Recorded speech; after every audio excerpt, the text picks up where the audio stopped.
All right. Mics are almost hot. I'm in my office right now doing this. And where's home? We are on right now in Vermont. Okay. All right. So, how's Mr. Matt Ginella doing? It's been a while. couldn't be better. I missed you at the merchandise. Were you at the merchandise show? Unfortunately, not this year. Some things came up, but I heard it was very good. Always a good way to kick off the year. A lot of good looks, good energy, good stories behind all the different brands. Very good. That's nice. How's the family doing? Great. I'm taking off from Morocco tonight for a week, so a little anxious about saying goodbye and leaving the little guy behind.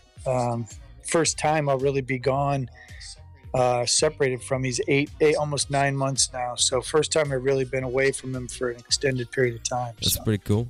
Speaking of your son, I've just assumed, but I've always wondered, is Bandon, did you name him after Bandon Dunes, or did you just name him that for the name?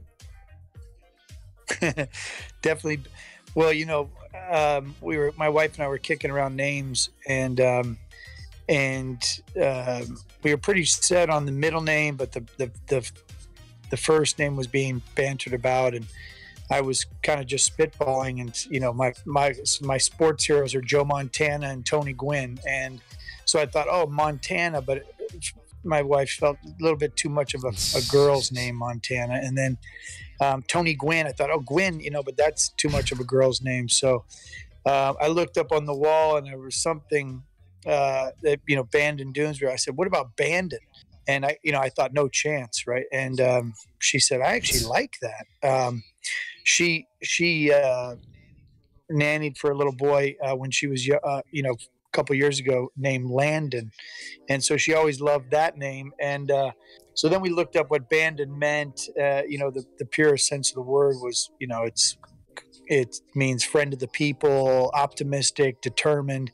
And then we looked into, no one had been named Bandon since 1991, according to the website she checked. And then there's a sister town, Bandon, Oregon, obviously is a little town in southwest coast of Oregon. And then there's a Bandon Ireland, and they have kind of this cool little relationship between towns. And the more we looked into it, the more we liked it. And I love Bandon Dunes. It's a bit of a spiritual place for me. It's got ties to my annual buddies trip, the Uncle Tony Invitational, and it's where I hope to have my ashes spread one day. So it was a no-brainer for me, and the fact that she was willing to go along with it, it was a great fit. So yeah. And you mentioned that's pretty good. You also mentioned Morocco. Are you allowed to talk about that at all? Is that top secret classified stuff? Oh, no. Yeah, I'm going over. I'm going to do a couple stories when I'm over there, just about the development of golf in Morocco through the eyes of the prince. The prince's father, King Hassan. King Hassan was an avid golfer. Took it up late in life. He brought over a bunch of big name stars back in the day, not unlike we're just coming out of the Clam Bake and Bing Crosby and Pebble Beach, and the king used to bring over Claude Harmon and Billy Casper and a bunch of big name pros, and so his son, the Prince Moulay Rashid, he also is an avid golfer. His brother, now the current king, isn't much of a golfer, doesn't have much passion or interest in it, and so it's really the prince who's kind of carrying the baton of his father's interest in the game and trying to develop game initiatives. They have a program called Birdies, which is they teach kids not only run a tee sheet, merchandise, different lead and shops, Morocco, with 2,500 miles of coastline, and with this, with the royal family's interest in golf, I could see them having 300 courses one day. I see it actually becoming a real golf destination. A lot of people vacation in Morocco from France and Spain and from Europe in general. I think it's not as far of a flight as most Americans would imagine. It's only about a 6.5 hour from it's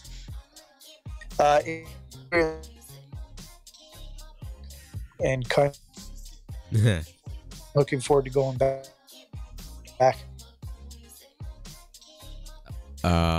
Okay. Are you done talking, or because you were breaking up a little bit, so I'm not sure if you're breaking up now or if you're just done. Oh, I'm sorry. I'm just looking forward to going back.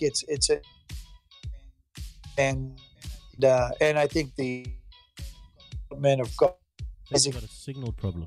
Reporting on in Morocco. Yeah, I think we got a touch of a signal problem. We got most of what you said, but that's amazing. But that is very amazing. But that should be a culture shock for you, know? It is. I mean, but to say, I mean, it's certainly a different culture, but to say, to be shocked, I think would be to go in with some sort of expectations. For me, when I go to another country or I immerse myself in another culture, I really go in with an open mind and I go in trying to be super observant, asking as many questions as I can, looking around, I try to see and feel sort of what's going on around me. I try to be the opposite of the ugly American when I go to a place, that's unfamiliar. And I find that, that people are so proud of their culture. Certainly the Moroccans are very proud of their culture, and I feed off of that. I love the pride aspect of any culture, and I want to know what they're most proud of, and I want to leave them feeling good about what it is to interact with an American. All right. So you're a citizen of the world then. Well, shouldn't we all be, right? I mean, yeah. I mean, it sounds like a pretty good idea. All right, so let's go. Yeah. What a concept! Make par, not war. Right? Sounds good. Why have war? Yeah. But yes, just how'd you get into golf in general? I grew up in a little town of Santa Rosa, California, in Northern California, and the first time I was ever I had a club in my hand was I had a neighbor who got turned on to golf early, and his father was way into trying getting him to be a good golfer. We were probably 8 or 9 years old, and it brought me to a little golf course, Sonoma County Fairgrounds. It's a golf course, 9-hole course that's in the middle of a horse racing track, and not much to it other than tees and greens, and I remember Matt Cohen's dad, Al Cohen, allowed me and said, "Hey, go ahead and tee it up anywhere." We weren't really keeping score. I got the ball airborne. I had fun. He taught me a few things about the grip and how to chip, and I wanted to go back. And I've later found out that my uncle was a scratch golfer at 18, avid golfer. Went on buddies trips and played every weekend at the local golf course. And my dad has kind of been a lifetime 22 handicap. Kind of worked too hard to ever become really good at golf. And so I played a little bit with my dad. I played a lot with my uncle growing up. And, I worked at golf courses throughout my high school and college career. I always say I'm one bad interview on the Golf Channel away from going back to agronomy school and being a superintendent. I love the idea of, getting up early and being out on the golf course and watching the sunrise and working with the dog and mowing greens and raking bunker. I love all that stuff. So golf has always been a bit of a religion to me. I love the, being first out, making the do tracks and it's a bit of a, spiritual experience for me. I feel close to the people who I've lost in my life out on a golf course, especially when you're on those, those coastal cliffs of, could be anywhere from Nova Scotia to Hawaii to, California and, wherever. I always feel like I'm a little closer to the people I've lost in my life out on a golf course. I get to be real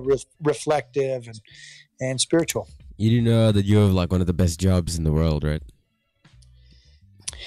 I do. A day doesn't go by that someone reminds me of that, which is great. It's a great reminder to not take these opportunities for granted. To be able to play a lot of the great golf courses is obviously very special, and I appreciate that.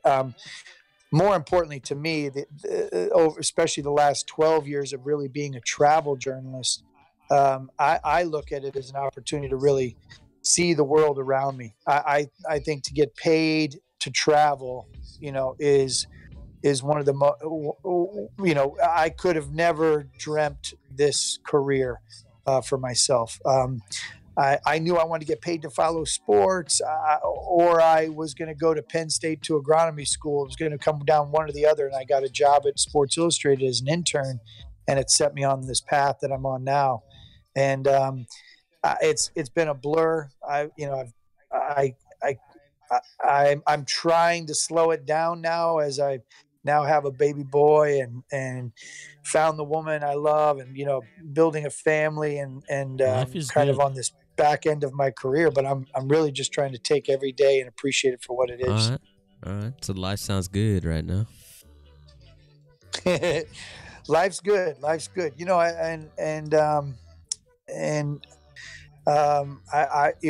wife and I talk about, we got great friends, great support, our health, our family, and you can't ask for much more than that. Yeah, I don't think you can. And at that time that you started getting into golf, I guess you might not have, but did you have a favorite golfer? Or I guess I'm gonna say I guess you looked up to, but I don't really like saying that. I'm just yeah. Did you have your favorite golfer? In the match. My dad was more of an Arnold. I think his dad's. You said his dad was an Arnold Palmer golf fan? tournament. yeah. Actually, I remember remembering how special that felt. Oh, with it, and he sat there. Oh no! Quickly, he sat and so Arnold Palmer was my first sort of love of golf as a golfer. And now he works at Arnold. Then Ernie Else and Freddy Couples wore Ashworth shirts, and I wanted to pull up my shirts like Freddy Couples did, pull up the sleeves up, onto the shoulders. So I would wait for the new Ashworth shirts to arrive at the pro shop and save up my money so I could get a new golf shirt. And I always washed it, like never dried it, hung it up in the closet.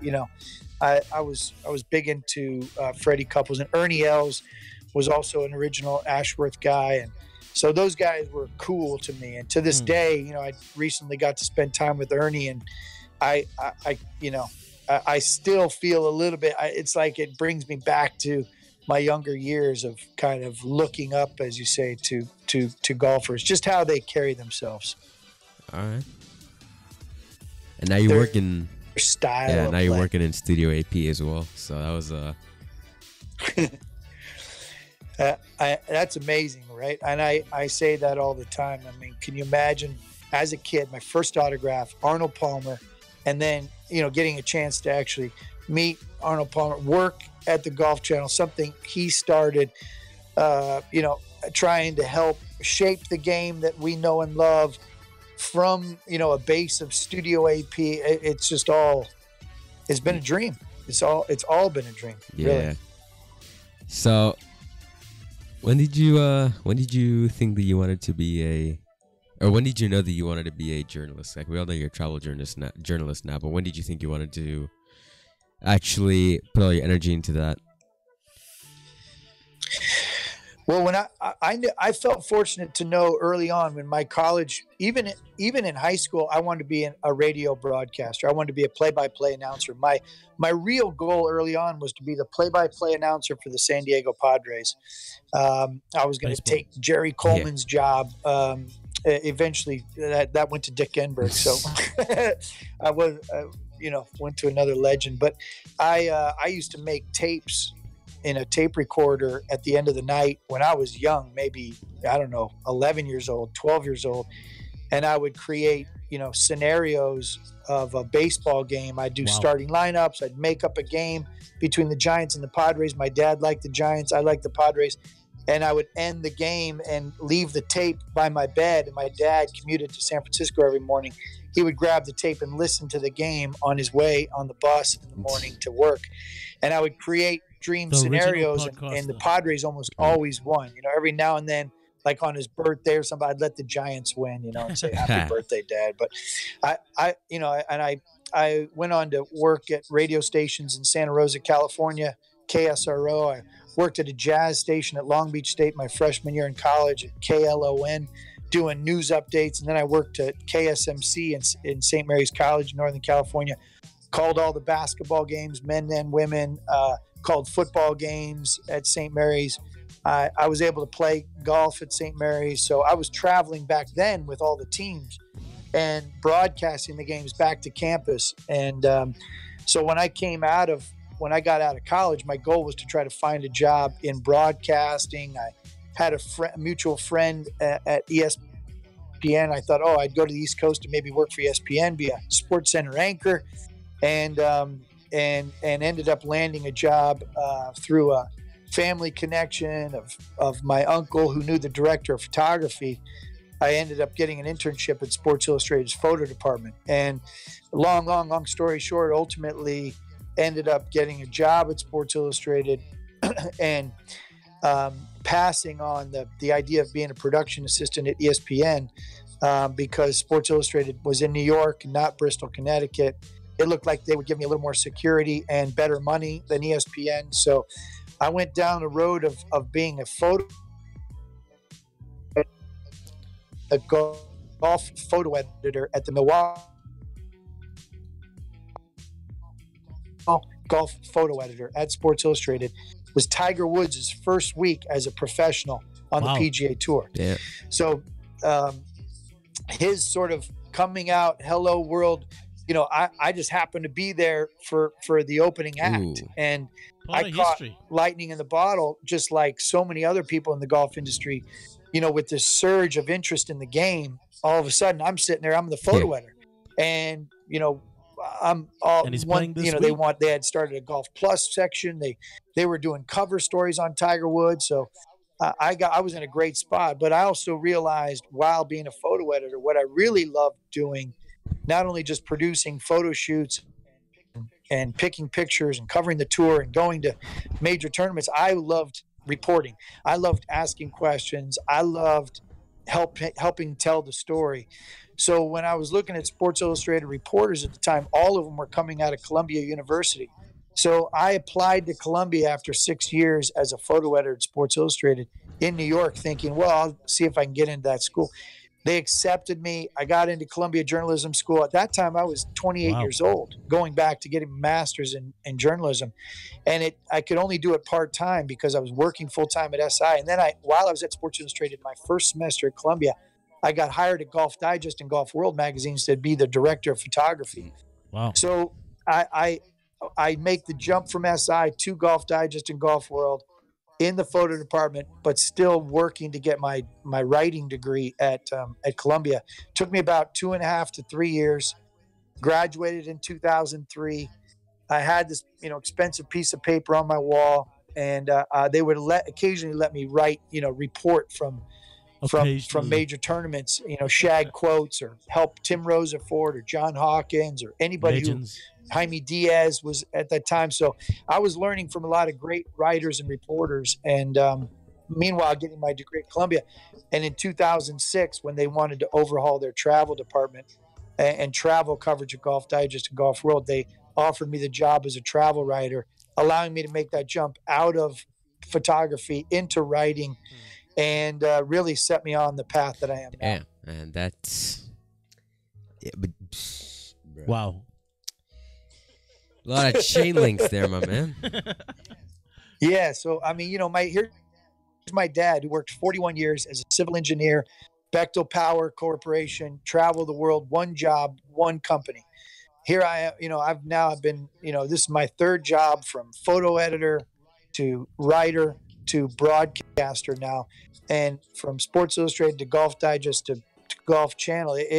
It's just a different time we live in now. I feel like you got to stay nimble. You got to keep staying flex. relevant for, how you're distributing information, disseminating your information. It's been a roller coaster and a wild ride, but I've loved every minute of it. Very good. And now, obviously, part of what you do is review courses. We've all seen it, Golf Channel, you going on trips and then you give us a whole review of a course. I've seen it a couple of times.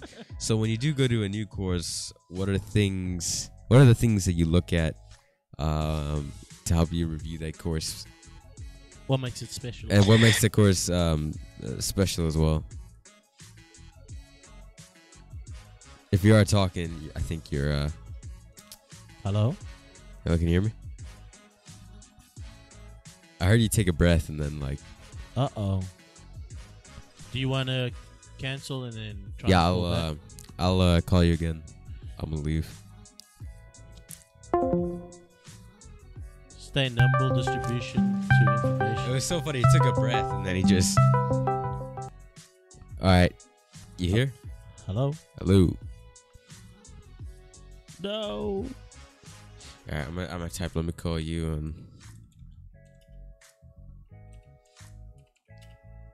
It might be like data or yeah, something. Wi-Fi or... Man, Columbia University, Golf Digest, Golf World Photo Department. Learning from the legends. Mm.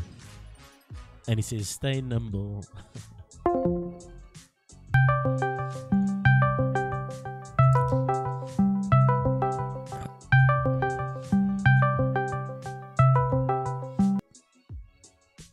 Testing. 1, 2. Welcome back. Hello. Oh, yeah. Are we here? Is he getting these messages? I hope so. I don't think he is.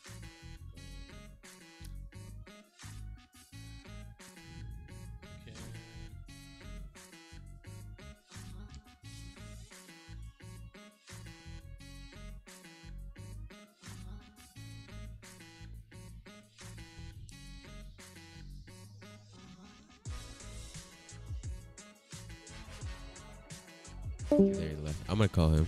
Okay. There we go. Hello. There we Hello? go.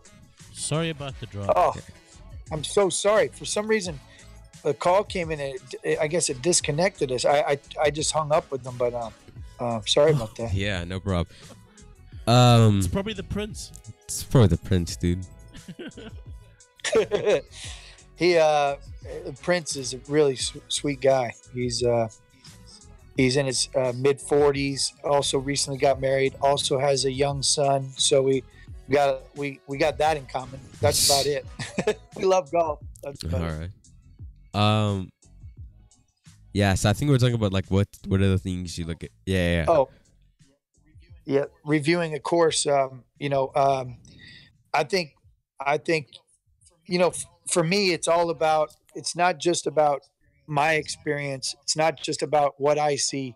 For me, I'm about an 8 handicap, and obviously I don't go around paying, $250 to play every course I play. So, but the people I'm reviewing the courses for do. They squirrel away a couple days a year for their annual buddies trip. They save money to take a special getaway. They try to pick the right kind of courses, and I take that all seriously. People ask me, where should I go? Where should I stay? Where should I play? Is it worth the money? And they depend on me to, as they're booking their trip or making their decisions on courses. And for me, having played, almost 1,000 courses Wow. all over the world, and playing, some courses that you put money into Dropbox, or playing courses like Pebble Beach, I have to look at so much more than just my experience, the weather that day, even conditioning of a golf course that day. What I'm trying to do is assess a fun factor, assess a level of challenge. Who is this good for? Who would have fun playing this golf course? Is it memorable? Is it worth the money? And then most importantly, would I want to go back? When I'm on the third hole of a certain course, and all I want to do is like figure out how I can stay longer to play it again, or how quickly I can get back to the first tee because I'm already having a great experience. That feeds into my review. It's really just about a feel. Like if I'm seeing people having fun, if I'm seeing people get great service, if I'm seeing people enjoy the total experience, from the minute that you arrive on property to the minute that you leave, that's making its way into my review. And what's a great place for a couples trip isn't, like, say, Hawaii isn't necessarily a great place for 12 guys on an annual buddies trip. There's not 12 guys going to Hawaii without their significant others. It's just not happening. Yeah, because you get the ahuvas. So to say, yeah, exactly. So, I try to look at it through a lot of different sets of eyes and expectations and budgets, and, so it's layered. It's on a case per case basis, and, it's relative to its competition that's either in the area or nationally. Is it a national destination, or is it just a good local destination? People who are, coming into Orlando with their 16 buddies who want to, just kind of hunker down and play a bunch of golf and drink a bunch of alcohol or do whatever it is that they want to do at night. I might not send them over to the Winter Park 9, a little really cool municipal in the middle of, Winter Park, unless it feels like that's the kind of group that would appreciate that kind of experience for $18 and 9 holes in the middle of town, playing kind of this cool little golf course where you change, cross the street 6 times. But they would probably love Grand Cypress New Course, where you can kind of hit it everywhere, play music, have fun, be buddies, and maybe go around again and, and get a villa and kind of have a classic buddies trip experience. So I'm trying to, analyze a lot of factors before I send somebody somewhere. So you're one of those guys that say it straight up and don't troll and send people to Places they won't to the enjoy. opposite of their personality. Because I feel like if I had your job, I would do that once. I would just troll someone. I'd be like, okay, so let's just take the 12 guys, for example. Yeah, go to Hawaii. That's a great place for you. Without your significant other. No, I can't. I don't think I'd have the job for very long if I started sending people to the wrong place. It would, and I do. What about in I'm April? proud of the fact that I very rarely hear back from people. I can't believe, why did you send us there? It was terrible. Had a horrible experience, bad fit for our group. For the most part, I can honestly knock wood. I don't think I've ever received one of those tweets or Instagram posts or emails or letters back, because, I'm trying, I do kind of, before I send somebody somewhere, I try to explain why it would be a good fit for them, or why, more importantly, it's maybe not a good fit for them. Not everybody loves Bandon Dunes.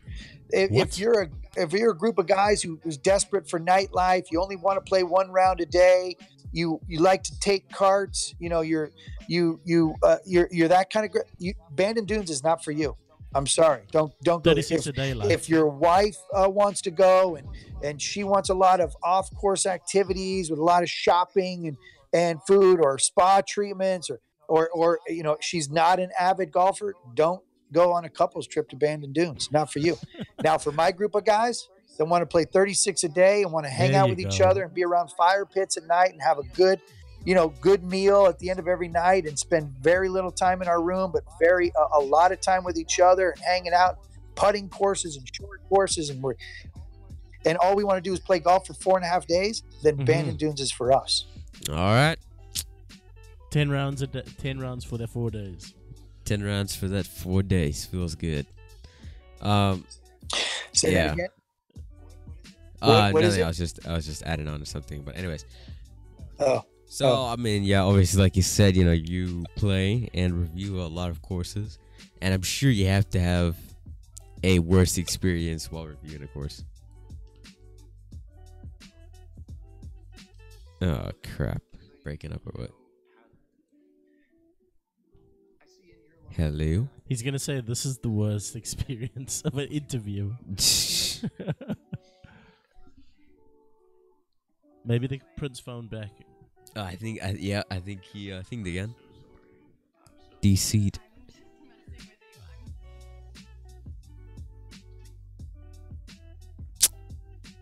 Okay.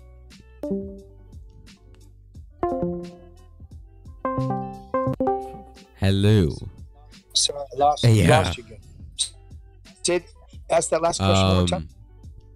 You do play and review a lot of golf courses, so I was wondering, you have to have had a worst experience while playing or reviewing a golf course, because like a worst experience mean like things just went bad that day.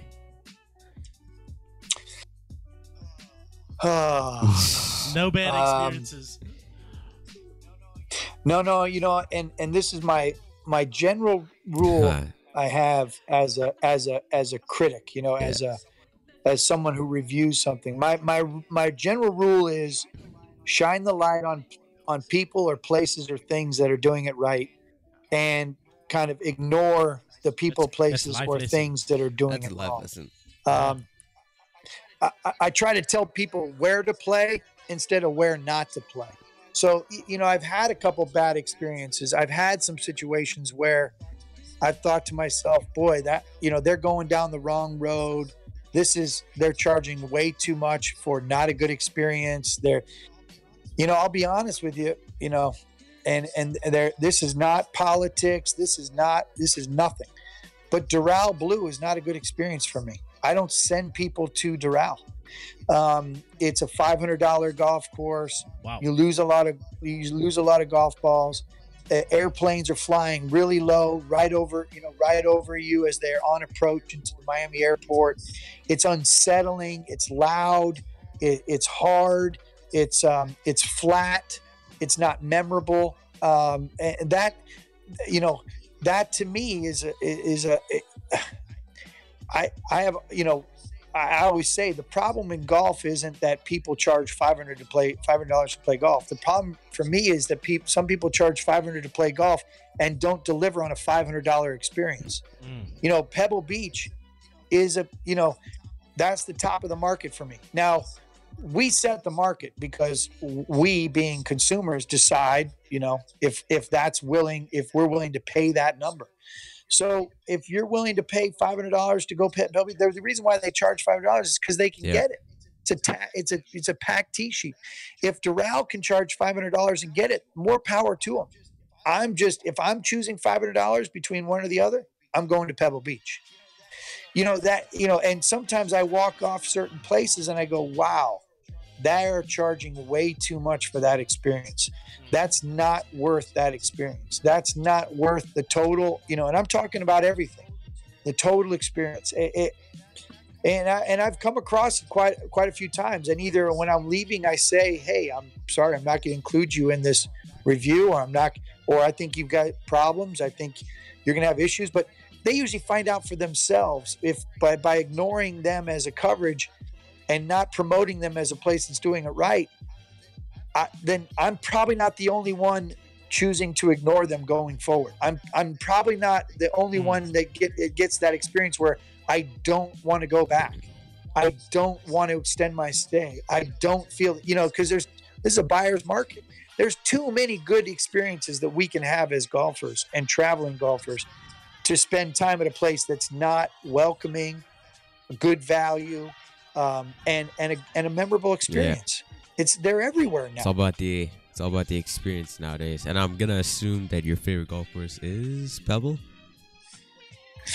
Well, I think it's my number one. It's my number one single best public golf course experience in the U.S. That by a long ways. I have Pacific Dunes at Bandon Dunes as number 2, and I love Pacific Dunes. It's an amazing experience with a lot of great, memorable holes.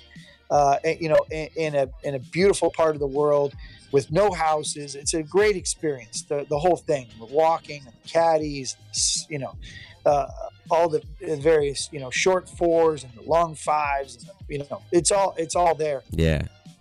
But there's a big gap to me between Pacific and Pebble Beach. And number 3 is Pinehurst number 2. It's a totally different experience than the first 2 that I just mentioned.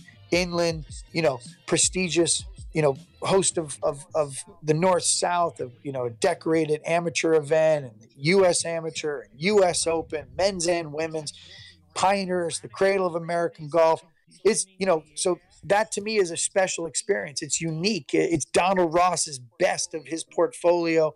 What a cool thing to play that 18th hole towards the clubhouse there, and all the different shots you hit out there. But it's not for everybody. To me, that's number 3 on my list. Number 4 is Bethpage Black. Totally different, and tougher test that I just mentioned.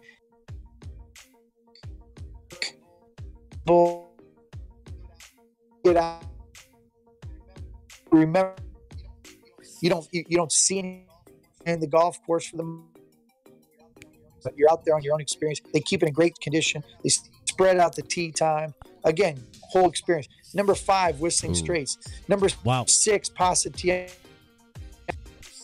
Number 7, Trail. Stream Song Red. Those to me, those are the courses that are doing it right. Different locations around the United States. Like I just think if you play those 10, you're going to get a great cross section of all that's being offered out there for golf in America. Nice, and those are the courses that are doing it right. Can you say those last 3 again? Because I think Whistling Straits, Stream Song Red. All right. Yeah, Whistling Straits is number 5, Pasatiempo number 6, Bandon Trails number 7, Bandon Dunes number 8, Stream Song Red number 9, I believe, and Forest Dunes number 10. You hear that, guys? Go check out those 10 courses. We'll try to do it the next 10 years. Yeah, 1 course a year. Yeah, pretty much. And why does I don't even know if this is a question. I was curious. Why does Pinehurst? Why there's so many Pinehursts? It's like, how there's Pinehurst number 1, number 2, number 3, number 4, all that. But like, did he just not know what to call the courses, so he just put numbers on, or what? That's an interesting. I don't know how they came to numbers back then. It was probably we're talking about early 1900s. I know Ross did build the first 4 there. And I should know it, and maybe I've probably heard it over the years. The story behind the numbering system of Pinehurst is a good question, and I'm sorry I don't have the answer for it. But I know they're redoing number 4 right now. Obviously, they turned number 2 back. They made changes to 3 and 5 recently to make room for the little short course there now by Gil Hance. And I know they bought a Nicholas golf course. I think it was Pinehurst, or it's called National something, and they changed that to number 9 just to kind of keep same numbering system in their portfolio. But I don't know why they did. You got to go down and go undercover to figure it out, man. You gotta go under. Yeah. There you go. Go undercover. Yeah, and I think I don't. If I'm right, I think one of the series of the short game they played the Piners, or at least some of the courses. Yes. Yeah, that's the show where the dads and the moms get all upset and tilted that the kids aren't. It's such a sad show. The junior event, like they have the junior, they have like World the Championship. Yeah, the world The top championship junior. there, and then like, yeah. you know, they had a movie and then they had the series, and it's pretty much just tiger moms and dads. Yeah. You know, Yeah. why you so bad? Why you choking? Don't choke. Yeah. Like that Oh helps. yeah, that's Like- not good. Yeah. Yeah. That's not going to be the way I am with Bandon. I'll tell you that much. Yeah, I think he'll appreciate that a lot. Yeah, I'm going to go much more the spiritual route in the world of golf. If he wants to be competitive, you know, I'll be there to support him. But I want him to play golf for all the reasons that you think that we want him to play golf, for the experiences that you're having with your love, the ones that I'm having with my, you know, at some point golf stops being about who you are and it's much more about who you're with.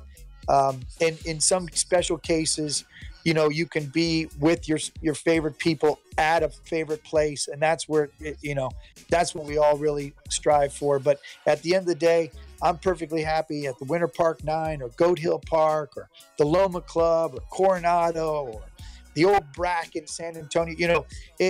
You know, I could play a short course for the rest of my life if you tell me I get to play with my, you know, some of my favorite people on earth. You know, we'll make it fun. We're going to have fun. We're going to play music. We're going to have good conversation, good competition, and we'll do it again the next day. Yeah, this is very good. Sounds like your summer. Yeah, pretty much is my summer. There you go. So, obviously, you know, this is a bit in the discussion right now. Sort of two questions, like, what do you think about the way courses are set up for the pros? And also, do you think the ball is going a little too far? Because it feels like everyone is... Yeah, everyone's on it right now, but I don't know. Yeah, it's layered. It's so, you know, it's complicated, and I've spent a lot of time trying to assess the situation. I don't feel like I can be real clear to say, hey, roll the ball back, or hey, it's going too far, or oh, this is out of control. You know, there are courses that it doesn't really seem to matter how far, you know, the ball goes. It's still going to test you around the greens, on the greens, with how narrow the fairways are, where the fairways turn, so the angles of the holes. You know, you're never going to see anybody overpower Harbor Town. It's just it's an angled golf course with a ton of strategy, where you're going to have to work the ball right and left. It's long, it's short, it's tricky, it's tough, it's psychologically challenging. So, you know, and there's Pete Dye, right? There's Pete Dye in a nutshell. The reason why a lot of tour events and major championships go to Pete Dye golf courses, because he's going to always be able to test the best, which is great. And I've got a couple of his golf, you know, Whistling Straights. Now, Whistling Straights from the right tees with benign conditions, I've had good scores there, you know, but you can put it all the way back and get the wind blowing off the lake and speed up those greens and grow out the rough. And my goodness, it's going to be the best cover. So I think we're continuing to identify golf courses like Oakmont, like Olympic Club, like Shinnecock, like Carnoustie. You know, we got enough big, burly golf courses to test the best. And, you know, I'm of the mind that the last thing you should do is roll the ball back for amateurs. You know, whatever you do not roll my ball back. If at some point, you know, someone wants to roll the pros ball back, I doubt it's ever going to happen. Then that's going to be the pro game. You know, as far as I'm concerned, everyone says, oh, we played the same game as the pros. It's so beautiful. No, we don't. No, we do not. Have you played with a pro?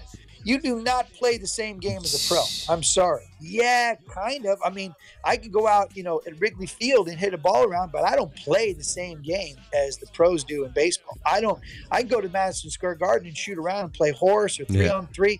I'm not playing the same game as LeBron James. That's playing the same sport. If you watch, like Dustin Johnson, let's celebrate this velociraptor, this superhuman, this pure athlete who came to the game of golf, works hard at it, has natural ability, has a great mindset, to not get, affected by things. He is the top of his game, and he plays a much different game than Jordan Spieth. Let's celebrate the fact that both of them are playing the professional game, and both are in the top 10. When Wilt Chamberlain came along and dominated, and dunked from everywhere and blocked and rebounded, they didn't change the game of basketball.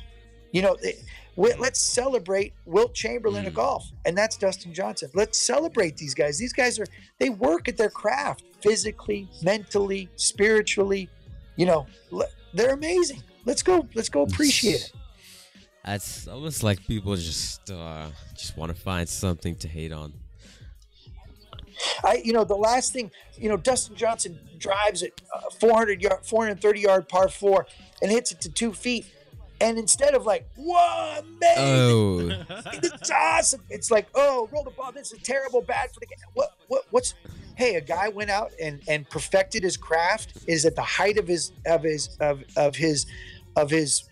physical and mental being, and he's winning major championship and winning tour events and driving 430-yard par 4s, and somehow we got to make that a negative?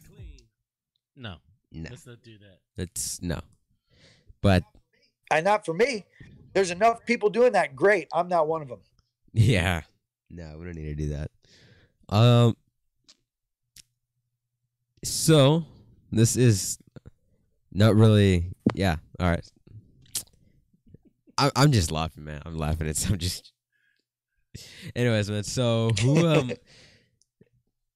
who's been your favorite to interview so far? And also, when you did interview that person, were you nervous? I'm usually mostly nervous if I always say I only get nervous if I'm talking about something I don't know. And that's, I'm kind of over the nerves of TV and the camera and, all that. I'm comfortable, as someone always said, Ron White, a great comedian. I interviewed Ron White, and he gave me great advice, and it stuck with me ever since he'd said it to me. But at that time, I was, just a writer for Golf Digest, and I sat down and I said, hey, do you have advice for young comedians? And he said, well, it's not just comedians. I tell all entertainers, anybody in the entertainment industry, I say, all you have to do is 2 things. Your only chance of true success is you've got to do 2 things. You've got to figure out who you are, and then see how far being you can take you. So that there's no shortcuts to that. You've got to be yourself, and then see how far yourself can take you. And I've always felt like that's exactly where I am. I've figured out who I am. I'm not trying to be someone I'm not, and I'm going to see how far this takes me. Right now, today, it's taking me to Morocco, and I'm so happy and I'm lucky. I feel fortunate, and and someone's paying me to do it. And hopefully I get another trip after that. And hopefully I get another trip after that. And that's all we can do. So when I'm sitting down and talking with people and interviewing, whether it's golfers or athletes or, I just try to be curious. I'm genuinely interested in who they are and where they came from and their love of the game and what drives them and what motivates them and why the viewer might also find them to be interesting. That's my whole goal. I love an opportunity to interview anyone. I just got back from San Antonio and discovered this thing called the Turf Bowl that's been going on for about 25 years. College kids in agronomy schools competing against each other for the Turf Bowl. And Iowa State won it 11 times and Penn State won it 3 times. I loved finding out about the Turf Bowl. Some people think that's boring, but I loved it. I loved, interviewing the coach of Penn State and the kids from Penn State. And I'm just generally a curious person, and that's all I got. I get to travel and be curious. Yeah. And if there is something, if you could speak to 14-year-old Matt Ginella, what would you say right now on the spot? Oh, I would I wouldn't change a Oh, thing. really? I would say, at 14 years old, I knew my passion was this broadcasting, the romance of radio and calling a baseball game. And I don't know how I know there were a lot of sliding door moments, a lot of lucky breaks, and a lot of opportunities and connections and people that, but I also I feel like I made my luck. I've always worked hard. I try to always outwork my competition. There's no shortcut for working hard. You can't fool your audience. At some point, it's going to catch up to you. I wouldn't do it. I wouldn't change a thing. I wish it could go a little slower, because it's been from 14 to 46. It's been a blur. You're a young man.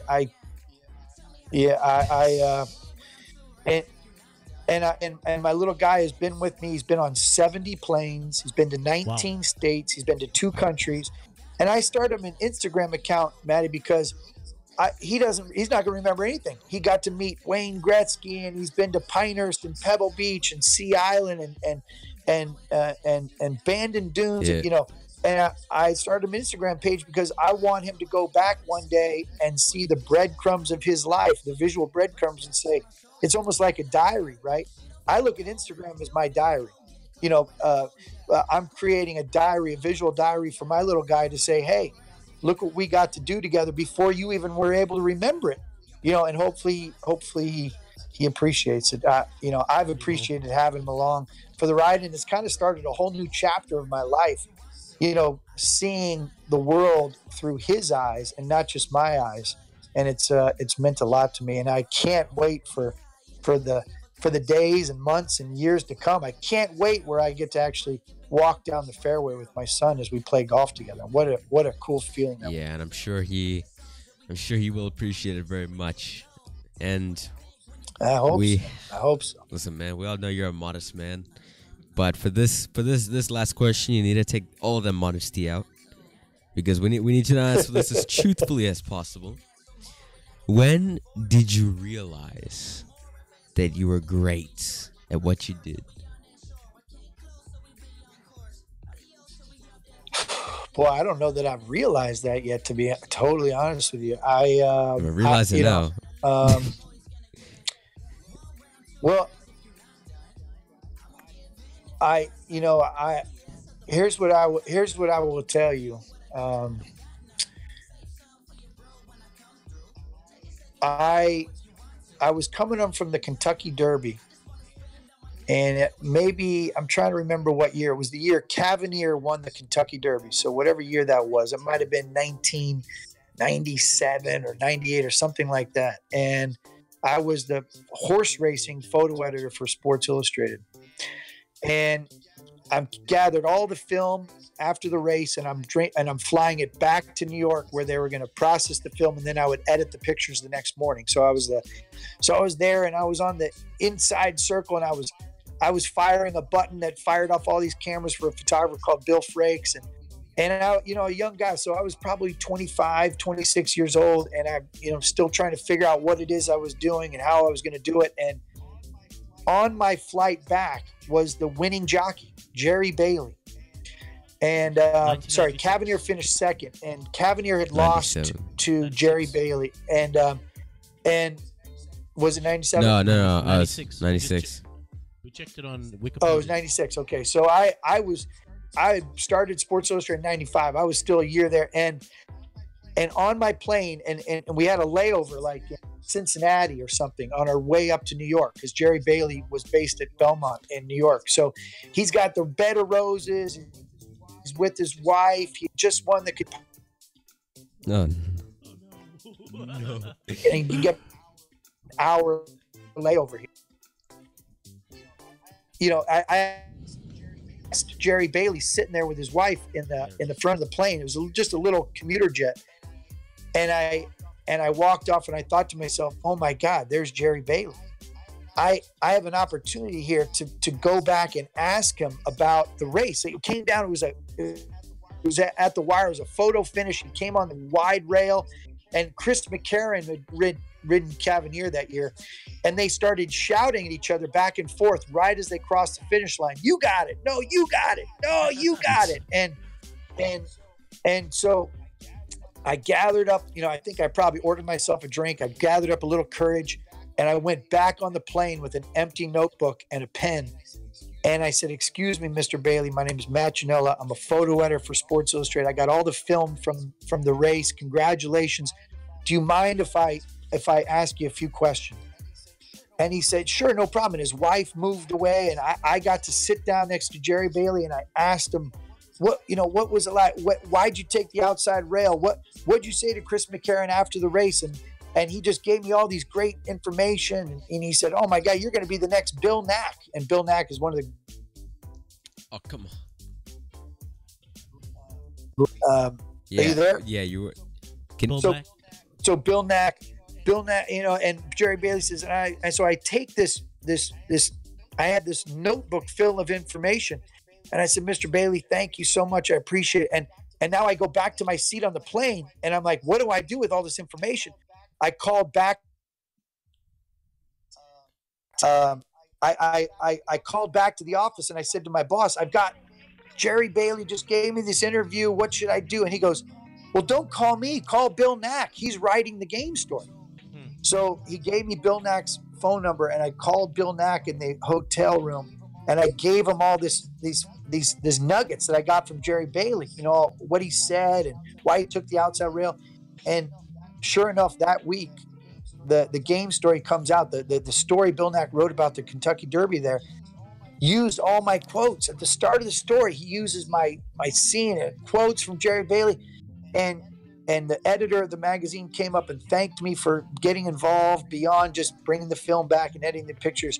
And it was that day that I decided I would apply to journalism school, and that I would try to help tell the stories, and just instead of just help visual, instead of illustrate the stories. And it was that's the day that I felt like, you know what, being curious is in me, and I've got to use it to the best of my abilities to help tell story. I wanted to, at that point I said, I'm going to help tell stories. And it was at that day that you knew. Yeah. You were great. Yeah. Okay, that was cringy. That's the day that was cringy, but you know what? I got a taste of the blood. You know what I mean? I felt I tasted what it was like to be curious, get information, and help get it out to the masses. To help tell a story that nobody else might not know. I mean, that's awesome. Thank you so much for your time. I know you're a busy man, and I don't want to take any more of your time up. Usually the guests on the show are here for half an hour, but you were here for an hour. You had a lot of information, more than I thought you would. Share with us. But thank you for sharing all of it with us. But before you go, is there anything anything else you'd like to add? No, I'm glad we got a chance to catch up. I remember first meeting you at the merchandise show, and I've seen what you've done, from your content standpoint, and the energy you bring to what you're trying to accomplish. And I see a lot of you and me, and I when I stumble upon people like yourself, or people like you stumble upon me, I feel fortunate. I had people in my life who encouraged me to do what I was doing, mentored me in the aspects that I was interested in, and I'm forever grateful to them.